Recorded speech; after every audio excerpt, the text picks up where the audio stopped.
الحمد لله رب العالمين، أشهد أن لا إله إلا الله وحده لا شريك له، وأشهد أن سيدنا ومولانا محمدا عبده ورسوله. أما بعد، فأعوذ بالله من الشيطان الرجيم. بسم الله الرحمن الرحيم. ويسألونك عن المحيض قل هو أذى فاعتزلوا النساء في المحيض ولا تقربوهن حتى يطهرن، فإذا تطهرن فأتوهن من حيث أمركم الله إن الله يحب التوابين ويحب المتطهرين. صدق الله مولانا العلي العظيم.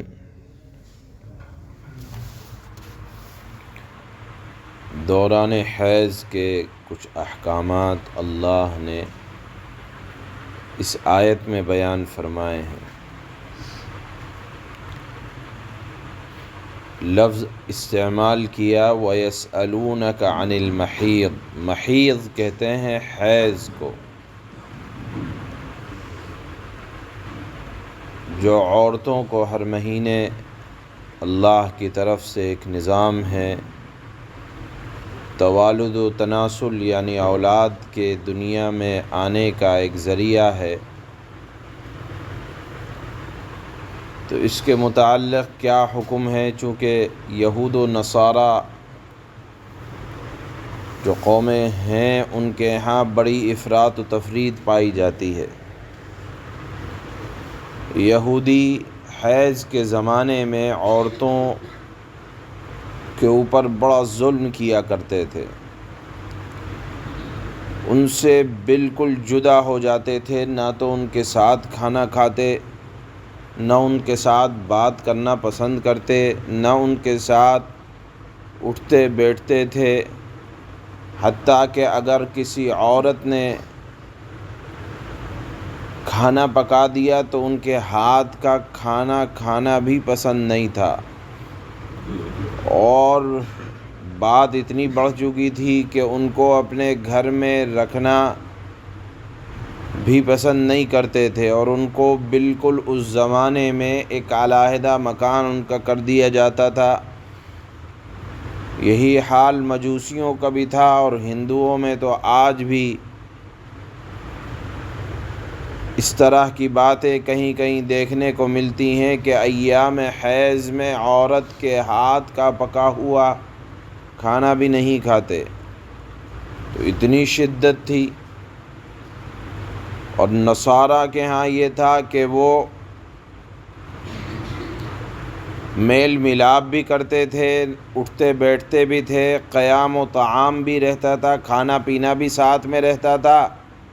اور ساتھ میں وہ حیض کے دنوں میں عورت سے صحبت بھی کر لیا کرتے تھے۔ تو افراط اس کو کہا جاتا ہے کہ کہیں تو بہت زیادہ زیادتی تھی، جیسے یہود کے اندر مجوسیوں کے اندر اور ہندوانی قوموں کے اندر، کہ ان کے ہاتھ کا پکا ہوا کھانا بھی نہیں کھائیں گے اور ان کو اپنے گھروں میں رکھیں گے بھی نہیں، یہ بہت زیادتی کی بات۔ اور نصارہ کے ہاں یہ کہ وہ اتنے نرم ہو گئے کہ صحبت کرنے لگے اس زمانے میں۔ تو حضرات صحابہ اکرام ایک مرتبہ رسول اللہ صلی اللہ علیہ وسلم کے پاس آئے اور عرض کیا کہ یا رسول اللہ، ان دونوں قوموں کا یہ معاملہ ہے، ہم حیض کی حالت میں اپنی عورتوں کے ساتھ کیا معاملہ کریں؟ اس پر یہ آیت نازل ہوئی جو آج تلاوت ہو رہی ہے۔ یہ آیت اور اگلی آیت، اس کے بعد والی آیت بھی اسی تعلق سے ہے۔ آیت میں صحابہ اکرام کے اس سوال کا ذکر ہے۔ اللہ نے فرمایا وَيَسْأَلُونَكَ عَنِ الْمَحِيضِ کہ یہ صحابہ اکرام آپ سے سوال کرتے ہیں حیض کے بارے میں، قُلْ هُوَ أَذًى فَاعْتَزِلُوا النِّسَاءَ فِي الْمَحِيضِ۔ اللہ نے حکم بیان فرمایا کہ دیکھو ہے تو بات یہی کہ ہے وہ ناپاکی، یعنی کپڑے پر لگ جائے، بدن پر لگ جائے، ہے وہ ناپاکی کی چیز، یا اسی طرح وہ ناپاکی ایسی ہے کہ اس حالت میں اللہ کے نبی صلی اللہ علیہ وسلم نے فرمایا کہ عورت نماز نہیں پڑھے گی، عورت روزہ نہیں رکھے گی، عورت مسجد میں نہیں آئے گی، قرآن کی تلاوت نہیں کرے گی۔ لیکن جس طرح دوسری قوموں نے عام طور پر اس طبعی ناپاکی سے متعلق جو بہت بڑی باتیں یا طریقے اختیار کر رکھے ہیں، اتنا بھی ضروری نہیں ہے، بس حکم یہ ہے کہ حیض کے زمانے میں عورت سے مجامعت نہ کی جائے، مباشرت نہ کی جائے، جسمانی تعلقات کو قائم نہ کیا جائے۔ اس کے علاوہ یہ نہیں ہے کہ آپ اس کو گھر سے نکال دیں، یہ نہیں ہے کہ عورت نے جو پکا دیا وہ حرام ہے اس زمانے میں، یہ نہیں ہے کہ آپ اس سے اس زمانے میں بات نہیں کریں گے، یہ مطلب نہیں ہے کہ آپ اس سے اس زمانے میں گھن کرنے لگیں گے، یہ نہیں ہے کہ آپ اس سے اس زمانے میں اپنے ساتھ لٹانا پسند نہیں کریں گے، بلکہ اللہ نے صرف ایک چیز منع فرمائی ہے، وہ یہ کہ حالت حیض میں صحبت کی ممانعت ہے، کہ آپ اس سے در حقیقت ہمارا دین اسلام جو مذہب ہے وہ جہاں انسانی ضرورتوں کا خیال رکھتا ہے وہاں فطرت کا بھی خیال رکھتا ہے۔ چنانچہ آج یہ بات ثابت ہو چکی ہے کہ اس زمانے میں صحبت کرنا یہ عورت کی صحت پر برے اثرات ڈالتی ہے، اس زمانے میں جسمانی تعلقات کو قائم کرنا یہ مرد کی صحت پر غلط اثرات، چنانچہ ہر وہ چیز جس سے بدن یا صحت کے اوپر برے اثرات پڑیں، غلط اثرات پڑیں، شریعت نے ان تمام دروازوں کو بند کر دیا۔ چنانچہ فرمایا اللہ نے وَلَا تَقْرَبُوهُنَّ حَتَّى يَطْهُرْنَ کہ تم ان کے اس حالت میں قریب نہ جاؤ، یعنی صحبت نہ کرو، حَتَّى يَطْهُرْنَ یہاں تک کہ وہ پاک ہو جائیں۔ فَإِذَا تَطَهَّرْنَ جب وہ پاک ہو جائیں فَأْتُوهُنَّ مِنْ حَيْثُ أَمَرَكُمُ اللَّهُ تو ان کے ساتھ جاؤ جہاں سے تم کو اللہ نے حکم دیا، یہ نہیں من مانا طریقہ نہیں، بلکہ اللہ کے نبی صلی اللہ علیہ وسلم نے اس کی صراحت بھی فرمائی ہے کہ صحبت کے جو راستے ہیں اسی راستے سے جانا چاہیے، اور حدیث میں آتا ہے کہ ملعون ہے وہ شخص کہ جو عورت کے غلط راستے میں یعنی دبر میں، جس کو لواطت کہا جاتا ہے، کہ وہاں سے جائے، اللہ کے نبی صلی اللہ علیہ وسلم نے اس کو ملعون قرار دیا ہے۔ باقی رہ گئے حیض کے دیگر احکام،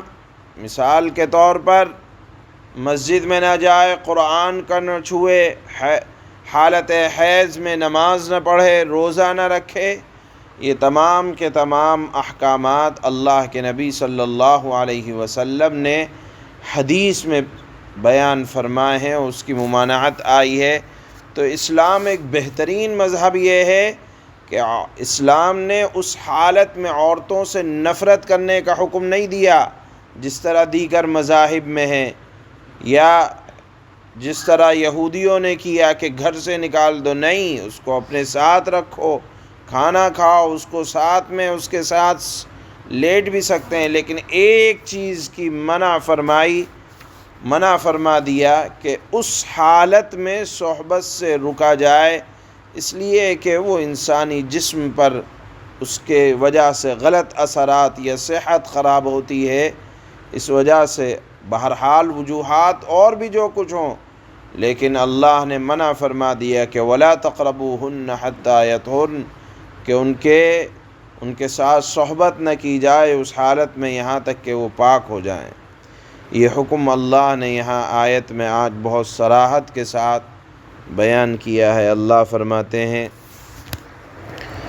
وَيَسْأَلُونَكَ عَنِ الْمَحِيضِ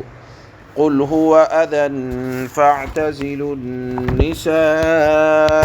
فِي الْمَحِيضِ قُلْ هُوَ أَذًى فَاعْتَزِلُوا النِّسَاءَ فِي الْمَحِيضِ وَلَا تَقْرَبُوهُنَّ حَتَّى يَطْهُرْنَ۔ لوگ آپ سے حیض کے بارے میں پوچھتے ہیں، آپ کہہ دیجئے کہ وہ گندگی ہے، لہذا حیض کی حالت میں عورتوں سے الگ رہو۔ یعنی الگ رہنے کا مطلب یہ نہیں ہے کہ گھر سے نکال دو، یہاں جو اللہ نے فرمایا وَلَا تَقْرَبُوهُنَّ حَتَّى يَطْهُرْنَ یا فَاعْتَزِلُوا النِّسَاءَ فِي الْمَحِيضِ، اس کا مطلب یہ ہے کہ ان سے صحبت نہ کرو۔ لہذا حیض کی حالت میں عورتوں سے الگ رہو، اور جب تک وہ پاک نہ ہو جائیں ان سے قربت یعنی جماع نہ کرو۔ ہاں جب وہ پاک ہو جائیں فَإِذَا تَطَهَّرْنَ فَأْتُوهُنَّ مِنْ حَيْثُ أَمَرَكُمُ اللَّهُ، ہاں جب وہ پاک ہو جائیں تو ان کے پاس اسی طریقے سے جاؤ جس طرح اللہ نے تمہیں حکم دیا ہے۔ إِنَّ اللَّهَ يُحِبُّ التَّوَّابِينَ وَيُحِبُّ الْمُتَطَهِّرِينَ، بے شک اللہ تعالی ان لوگوں سے محبت کرتا ہے جو اللہ کی طرف رجوع کرنے والے ہوں، توبہ کرنے والے ہوں، غلطی ہو گئی معافی مانگنے والے ہوں، اور اللہ تعالی ان لوگوں سے محبت کرتا ہے جو خوب پاک اور صاف اور ستھرے رہنے والے ہوں۔